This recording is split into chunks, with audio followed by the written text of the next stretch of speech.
రైతు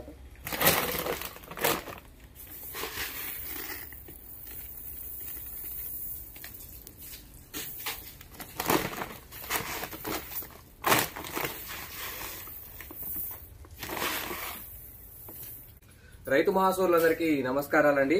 సో ఈ రోజు మనము అన్నపూర్ణ, సో ఈ విఎన్ఆర్ సీడ్ వారి అన్నపూర్ణ అనేటువంటి వెరైటీ 4 బ్యాగులు అయితే నానబెట్టుకుని మొలక తీపించుకున్న తర్వాత నారు మట్టులో అయితే చల్లుకోవడం జరుగుతుంది.